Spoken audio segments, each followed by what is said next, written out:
¿Qué tal? Bienvenidos. ¿Cómo les va? Esta es una nueva entrega de Lector Trasnochado en uno de lo que yo considero el mejor horario para grabar, que es la medianoche, cuando no hay un solo ruido. Un solo ruido en el departamento, un solo ruido en el edificio, y cuando digo esto, tienen que empezar a ladrar un perro. Está bien que así sea. Bueno, recién llego de entrenar, tenía muchas ganas de grabar, ya que hace una semana la última entrega fue la de Pablo Ramos, Hasta que puedas quererte solo, y hoy traigo por supuesto un clásico también de la literatura argentina. Se trata de un cuento de Leopoldo Lugones, que Leopoldo Lugones es un autor insoslayable cuando uno habla de escritores argentinos que marcaron realmente una época y con un propio estilo, y que también fue referencia para otros escritores grandes, por ejemplo como Borges, que lo rescata permanentemente.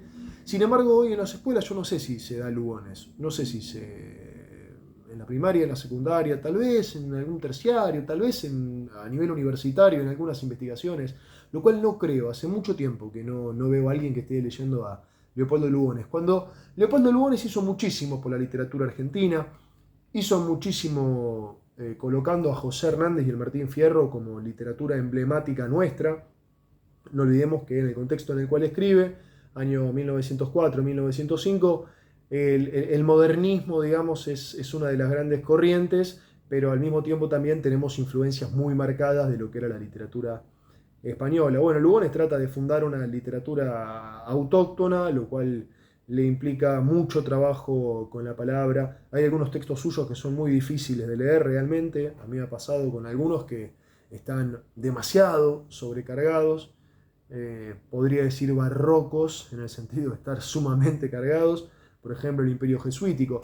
No importa, yo no me quiero meter con cuestiones técnicas de Lugones porque no soy especialista en él. Entonces, en este caso, lo más honesto de mi parte es decir que vayan, si quieren ver, al programa, al canal que tiene Diego Ortega, que tiene Sebastián Porrini, y ellos le dedican un especial en la última página,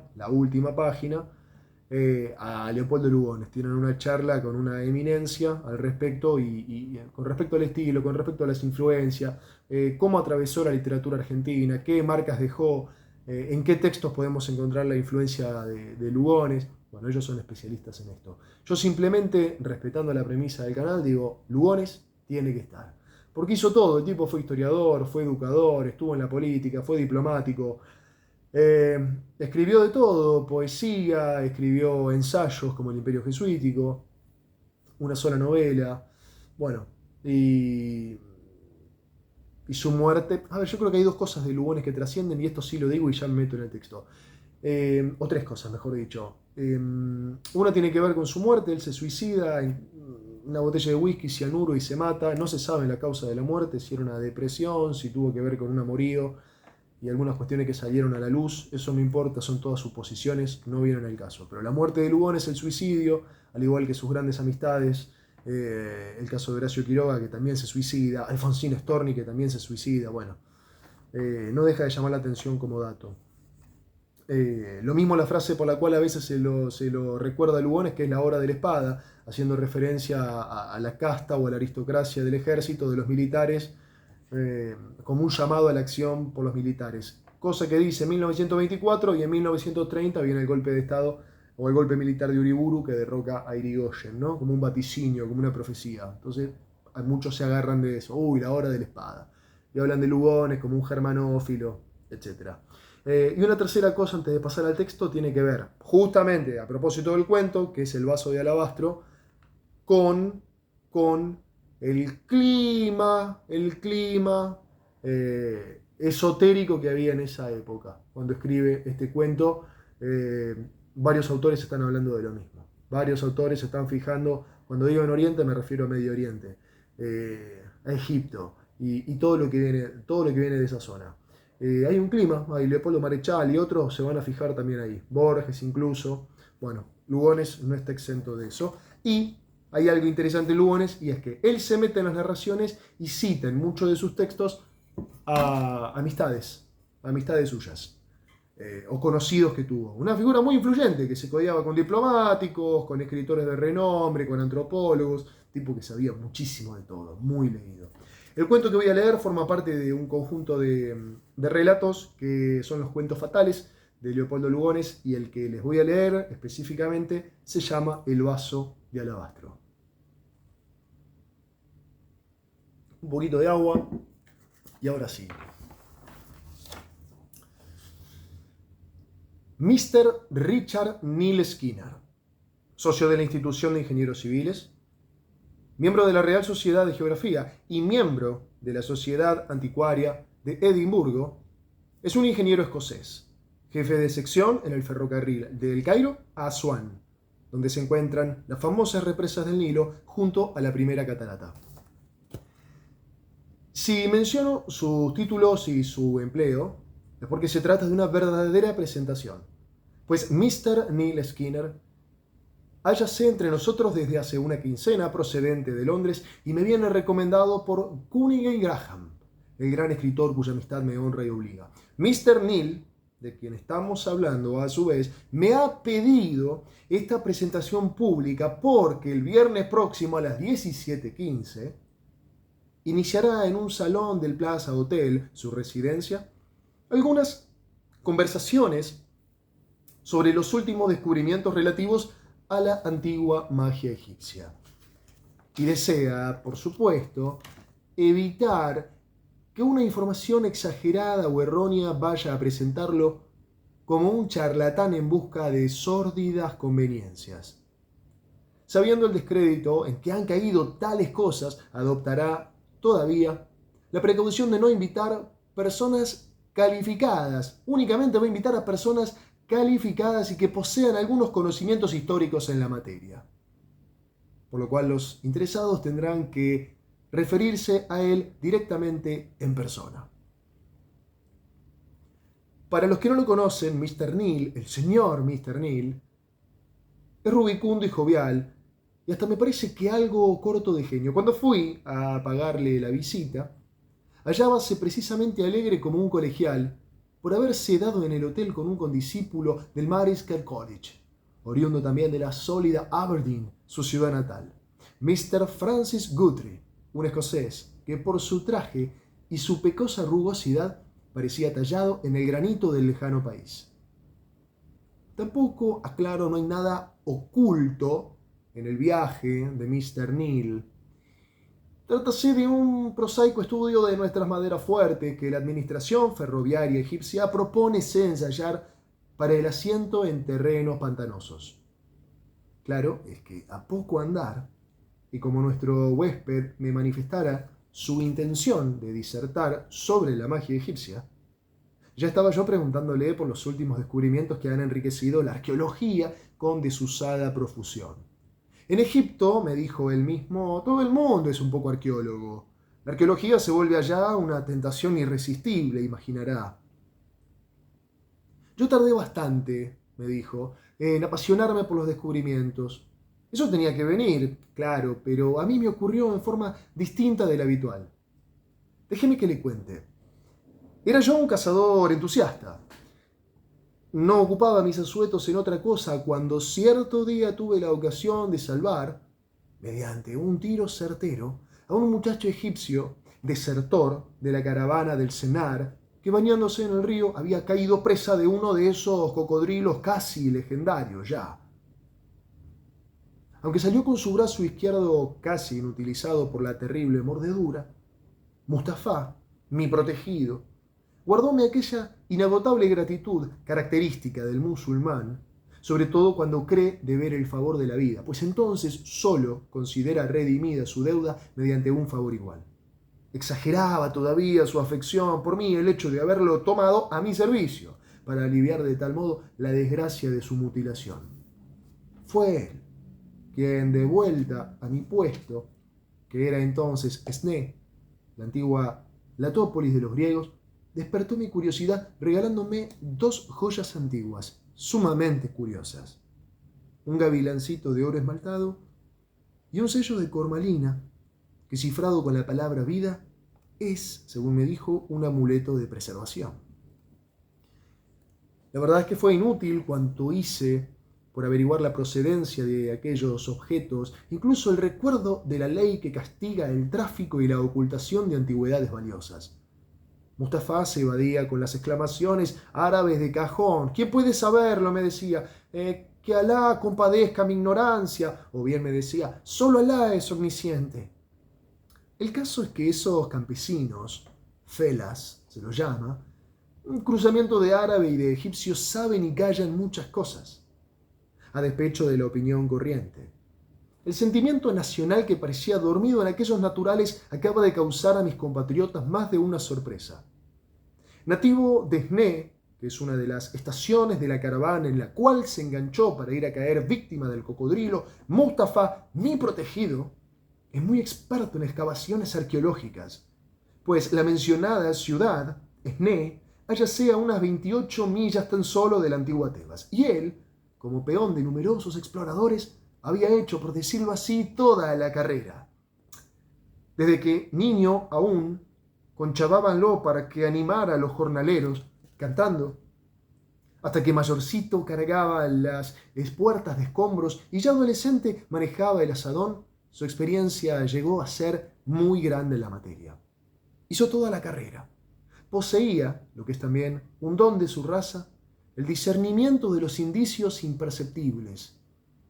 Pero lo rudo de la tarea y lo mísero del jornal acabaron por inducirlo a cambiar de trabajo, enganchándose en la caravana donde tampoco pudo aguantar la faena realmente atroz de camellero.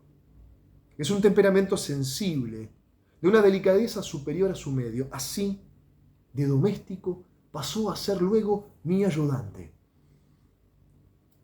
Cuando me persuadí de que no averiguaría la procedencia de las joyas, quizá ignorada en suma por el propio Mustafa, mi protegido, entré a interrogarlo estrictamente sobre las tumbas faraónicas que han dado tanta notoriedad al famoso Valle de los Reyes, desde el descubrimiento ya un tanto lejano del estupendo sepulcro de la reina Hatshepsut. Tras largos rodeos, adquirió la seguridad de que conocía más de un derrotero importante, pero jamás accedió a revelármelo, no obstante la visible aflicción en que lo ponía en mis ruegos. Te causaría, afirmaba, imparable daño. Sería irreparable.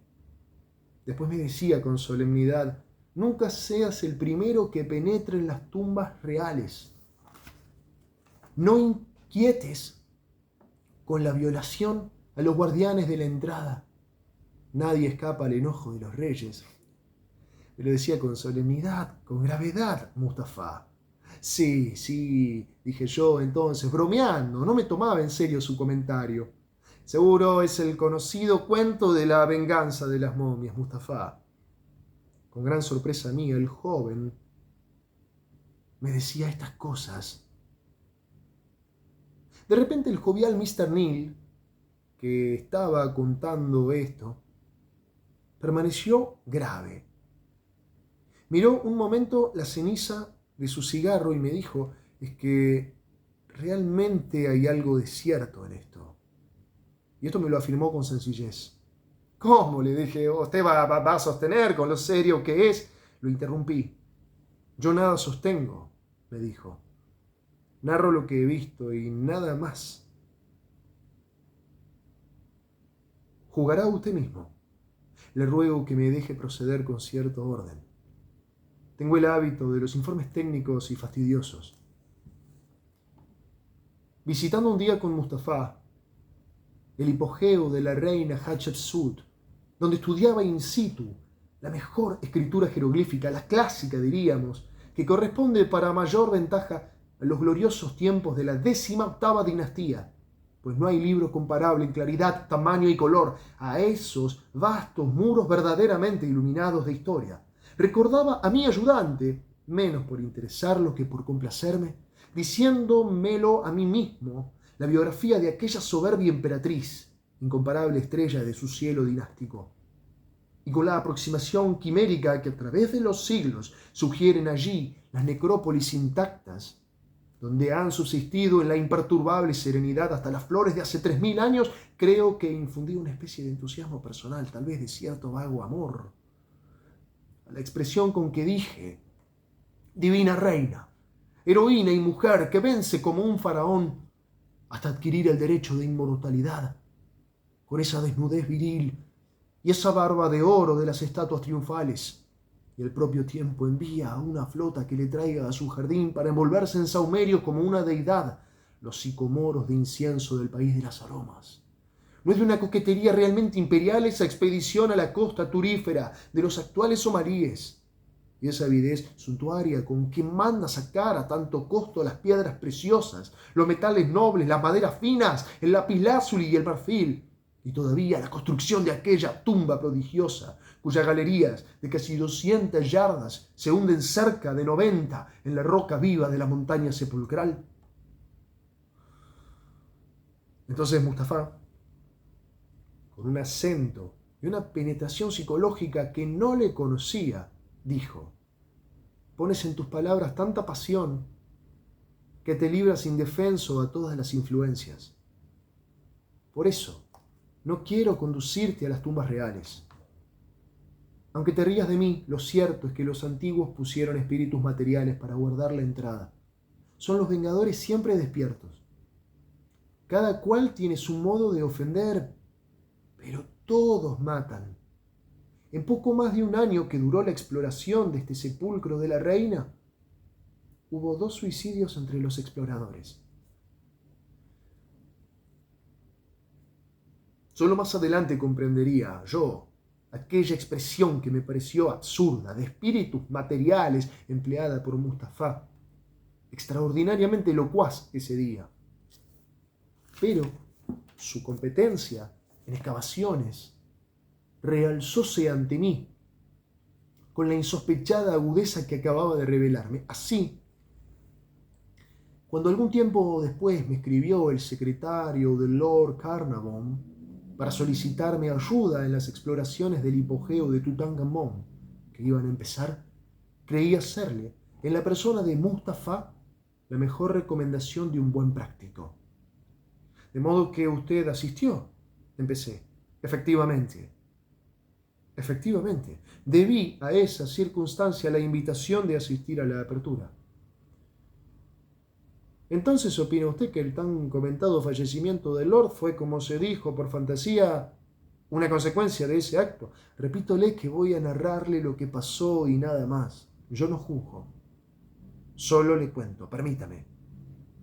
Cuando se dio con el hondo pozo que conduce a la puerta de la cámara mortuoria, mi ayudante, a causa de su invalidez, no pudo tomar parte en la extracción de los bloques de piedra que lo obstruían, ni tampoco pudo descender como el Lord, los invitados y los 2 jornaleros agregados al grupo. Estaba pálido, aunque impasible, y solo creí notar que me señalaba con los ojos a la atención de uno de los jornaleros prontos a iniciar la bajada. Un hombre maduro ya, pero vigoroso. Luego se acercó a mí. «Olvidabas el talismán», dijo, entregándome el sello de cornalina, el sello de protección. Efectivamente, habíame ocurrido eso, claro que lo había olvidado, al sustituir mi traje habitual por el recio vestido de campaña que es menester adoptar para los descensos y que constituye una de las torturas de esa angustiosa operación. Quien no lo ha realizado tampoco puede apreciar lo que significa el deslizamiento, en gran parte al tanteo, por las dilatadas galerías donde el aire confinado durante siglos, el polvo impalpable y la temperatura de horno prolongan hasta la agonía una desesperante sofocación.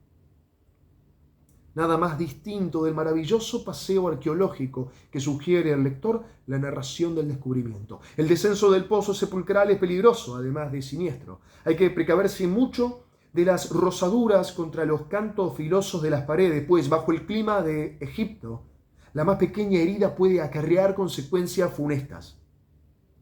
Obligado usted a reducir su equipo para deslizarse entre los derrumbes casi infaltables que ha producido por presión y desnivel el paulatino desmoronamiento de la montaña, su reducida caramañola solo alcanza a disimular la sed provocada por una transpiración excesiva. Pero lo más atroz es el recio traje que debe uno conservar para no herirse. Dijérase que, hundido en la fúnebre excavación, lleva usted sobre los hombros todo el peso de la siniestra montaña que vio al entrar, como descolgándose en denso manto de arena sobre las tumbas enterradas a su vez bajo la infinita desolación de aquel Valle de los Reyes. Pero el prodigio de la tumba descubierta era tal que hubiera valido aún mayores penurias. No voy a ensayar su descripción, ni tampoco a recordar la ilustre comitiva. Esas son cosas popularizadas ya por lo demás en todos los magazines. Solo diré que la apertura de las cámaras del moblaje, inmediatamente anteriores a las del sarcófago, fue un deslumbramiento. Figúrese que 8 meses después, no se había acabado de inventariar el contenido en muebles, estatuas, adornos y vajillas. No se recuerda hallazgo más valioso desde el que se hizo con el hipogeo de la reina Hatshepsut, y ese Tutankamón, su descendiente, resultaba digno, por cierto, de clausurar el victorioso período de aquella 18ª dinastía con que los reyes tebanos dieron a Egipto su máximo esplendor hace más de 3000 años. La extenuación de largos meses de tarea, que en los últimos días llegaba a doloroso agotamiento, se desvaneció ante esa maravilla casi eterna. Nunca se agradecerá bastante la generosidad con que el Lord Carnarvon puso toda su fortuna en tal empeño, costoso como ninguno además, y el entusiasmo del Lord Carnarvon, el desinterés, el esfuerzo con que le sacrificó su propia vida. Pero más allá de agradecimientos, vuelvo a mi narración. Llegaba el momento entre todos solemne de derribar el último tabique, asaz ligero, por cierto, que nos separaba de la cámara del sarcófago. Es siempre algo lúgubre y hasta no exento de cierta inquietud esa profanación de tan largo sueño. Cuando apareció, pues, tras el polvo lentamente desvanecido del postrer asadonazo, en la vaga oscuridad más bien tenida que alumbrada por los haces eléctricos, la celda ritual con su enorme féretro solitario, fue como si desde su bajo y estrecho ámbito de cueva nos diese en la cara la respiración de la sombra. Algo inmensamente augusto nos sobrecogió. Pero ya Lord Carnarvon trasponía esa última puerta. Era su derecho. Tan justamente ganado, claro. Dio una rápida vuelta por la cámara mortuoria, se inclinó sobre el sarcófago sin tocarlo y salió para dejar paso a las ilustres personas de la comitiva, pues en el lugar apenas podíamos estar 2 personas. Entonces noté que del lado de afuera, es decir, donde yo me encontraba, había junto a la puerta 2 vasos de alabastro cerrados con tapas cónicas de la misma sustancia. Lord Carnarvon se acercó a uno, movió instintivamente, sin duda, la cubierta alabastrina, y ésta se dio girando, pues hallábase atornillada con la perfecta maestría de esos trabajos egipcios. Suavemente, sin un solo crujido, desprendióse ante nuestros ojos estupefactos. Mas una sorpresa aún mucho mayor nos aguardaba. Del vaso destapado exhalóse un vago pero distinto perfume que refrescó el ambiente. Recuerdo haber leído eso con asombro, le dije a Mr. Neal. Sin duda, repuso él, sin duda lo ha leído. Lo mismo lo mencioné en una descripción publicada por la Monthly Review. Nadie ignora que Egipto fue el país de la química, ciencia cuyo mismo nombre parece derivar de Chem o Kem, como llamaban los hebreos a la nación egipcia. Y la flota de Hatshepsut nos indica hasta qué punto era grande en su época la importancia de los perfumes. Con todo, la duración de aquel cuerpo volátil resultaba extraordinaria, o mejor dicho, su cautividad de 30 siglos en una perpetuación casi inmortal. Así se me reveló el motivo de la preferencia que los antiguos griegos y romanos daban a los vasos de alabastro para guardar perfumes. Recordará usted que en griego los preciosos vasitos perfumarios llamábanse alabastros por antonomasia. Sería una de las tantas cosas que Grecia y Roma aprendieron de Egipto. Pero más extraña aún que el perfume fue la frescura que difundió en torno. Frescura, digo mal frescura. era más bien una especie de frío sutil, semejante al del mentol. El caso es que yo y el Lord nos estremecimos bajo esa especie de helada delgadez que se desvaneció como un suspiro instantáneo. El Lord se inclinó y aspiró fuertemente con su nariz en la boca del vaso. «Vale la pena», dijo, «conservar el recuerdo de tan antiguo perfume».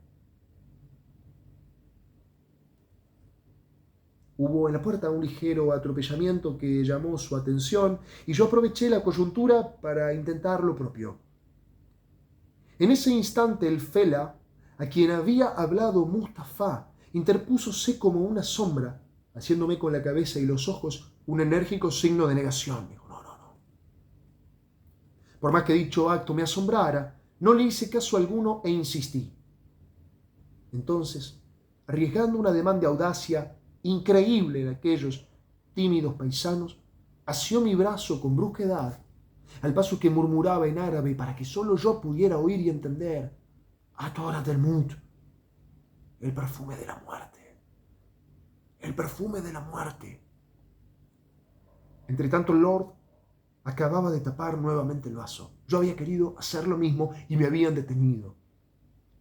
«Atorat el-Mut, el perfume de la muerte». Cuando algunas semanas después pude ver de nuevo ambos recipientes, todo se había desvanecido. Solo recuerdo que conservaban en el fondo una mancha resinosa, pero tan tenue que era imposible analizarla. Digo algunas semanas después porque al salir del hipogeo, el frío del desierto me hizo daño y yo caí enfermo como Lord Carnarvon, bien que no de gravedad. Pero habíame impresionado mucho al abandonar el pozo una sentencia de Mustafá que, mientras me echaba sobre los hombros previsora a Manta, me dijo por lo bajo, señalando al Lord: «He ahí el que morirá. Que Alá nos proteja». «¿Cómo lo sabes?», lo increpé con cierta irritación. «Le he oído el estornudo malo, el estornudo del chacal».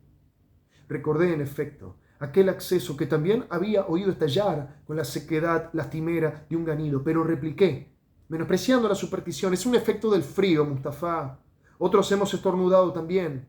«Cierto, pero a ti te rozó apenas el ala fatídica del vengador. Estarás bien dentro de una semana». Y como luego, en casa, discutiera todavía, reprochándolo con sensatez: «Es una fiebre que se explica por excesivo cansancio, Mustafá. Es el aire confinado, es la tensión nerviosa, ¿entiendes?».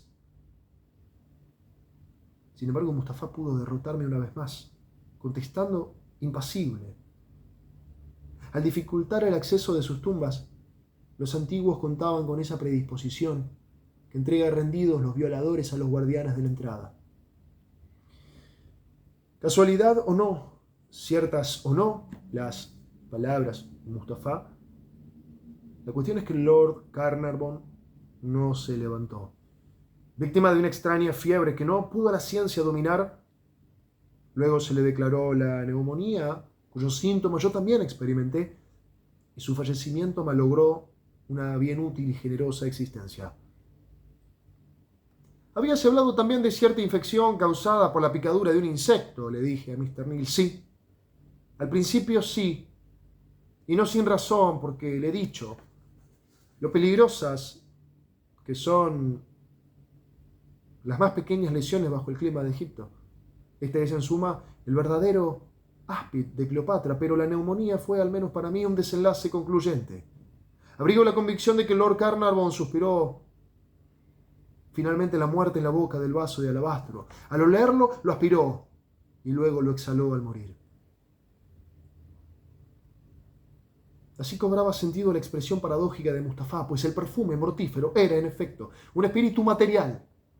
El perfume era un espíritu material, el vengador encerrado en los vasos tentadores como un efectivo guardián de la entrada, perpetuamente despierto. Nada, pues, de imaginarios demonios o elementales maleficios. La sencilla realidad venía a ser mucho más siniestra, terrible, en efecto, ese último sueño de los faraones, cuyo reposo se aseguró para la eternidad bajo una sentencia impersonal e inexorable como el destino. Mr. Neal iba indudablemente a proseguir, pero en aquel momento, casi rozando el diván donde conversábamos, una arrogante figura femenina Cruzó apresurada el hall, removiendo como un bache de oro en polvo la mancha de sol poniente que caía desde una ventana lateral, con su magnífico tapado de Kolinsky a la moda y dejando esa ráfaga de perfume singular que anticipa con genuina revelación el primer detalle de una verdadera elegancia. No habíamos visto el rostro de la desconocida, que, avanzando por detrás de nosotros, solo nos reveló al pasar su gallardía y su perfume. Pero mi interlocutor, enderezándose, palideció ligeramente, mientras murmuraba con sorda voz: «Atorat el mut, atorat el mut, atorat el mut». La seguimos con ansiosa mirada. Cuando ya en el pórtico la vimos cruzarse con el propio Mr. Guthrie, quien la saludó sin detenerse, subió a buen paso la escalinata y, advirtiéndonos casi al punto, se dirigió hacia nosotros. Regresaba del campo de golf, bastante cansado, según dijo, a dejarse caer en el profundo sillón vecino. ¿Tomaron ya ustedes el té?, preguntó enseguida. Mr. Neal, sin contestar, interrogóle a su vez: «Francis, permítame. ¿Quién es esa señora?» «¿Esa señora? Cuidado, Richard», intercaló bromeando. «¿Esa señora? La verdad es que no sé gran cosa a su respecto. La conocí hace poco en un baile. Parece que es una egipcia bastante misteriosa, mejor dicho, bastante equívoca. Una aventurera, quizás. No sé quién me dijo: cuidado, Richard, cuidado, que ya van 2 hombres que se suicidan por ella».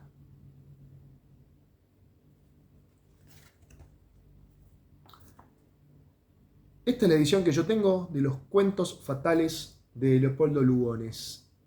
Esta es la versión que yo tengo de los cuentos fatales de Leopoldo Lugones. A mí me encantó este cuento, la primera vez que lo leí. Y la segunda y la tercera también, y ahora que lo vuelvo a leer digo, qué bien escribe. ¿Cómo nos meten esta historia? ¿Cómo nos meten esta historia? Vuelvo a recomendar lo que dije al comienzo. Quienes quieran profundizar en el estilo, en las influencias, en el legado, en el pensamiento lugoniano, bueno, Sebastián Porrín y Diego Ortega tienen una emisión especial sobre Leopoldo Lugones. En la última página buscan por YouTube y ahí van a estar con expertos que saben mucho más que yo del tema. Yo simplemente lo transmito por 2 motivos. Primero, porque el canal es esto: lectura de escritores argentinos. Y segundo, porque creo que es insoslayable la figura de Lugones y porque tiene que estar. O sea que también, y no es un dato menor, a mí me gusta. Y me parece que en este catálogo tiene que estar. Como estuvo también su amigo Horacio Quiroga y como van a estar tantos otros. Esto fue El vaso de alabastro, que forma parte de Cuentos fatales de Leopoldo Lugones, pero tiene muchísimo. Y bueno, desde este humilde lugar lo compartí con ustedes para que conozcan un poco uno de los tantos temas que manejaba, ¿no? El esoterismo oriental era uno de los tantos temas que manejaba Leopoldo Lugones. ¿Cuántas horas tenía para leer y para estudiar? Por favor, qué tipo, qué cabezas, ¿eh? Estamos hablando hace 100 años, 110 años para atrás. Qué tiempo y qué dedicación y qué esfuerzo, gente muy erudita, pero que al mismo tiempo tenía tiempo para militar y al mismo tiempo escribía en diarios y al mismo tiempo viajaba y al mismo tiempo publicaba y daba conferencias. Bueno, vidas admirables de otro siglo, pero que no está de más, 100 y pico de años después, poder leerlos y poder seguir emocionándonos y que nos siga llamando la atención y reivindicando el nombre de Lugones, defendiéndolo, dándolo a conocer. Si la escuela no lo da, si la secundaria no lo da, si la primaria no lo da, si en la universidad no se da, bueno, que haya algunos espacios donde sí se pueda hablar de Leopoldo Lugones para que ustedes lo conozcan. Ahora sí, amigos, gracias por estar del otro lado. Esto es Lector Trasnochado y seguiremos leyendo y seguiremos difundiendo y defendiendo la cultura literaria. Nos reencontramos en una próxima emisión, en una próxima entrega. A seguir leyendo y a cuidarse y nos estamos viendo prontito. Chau, chau, gracias.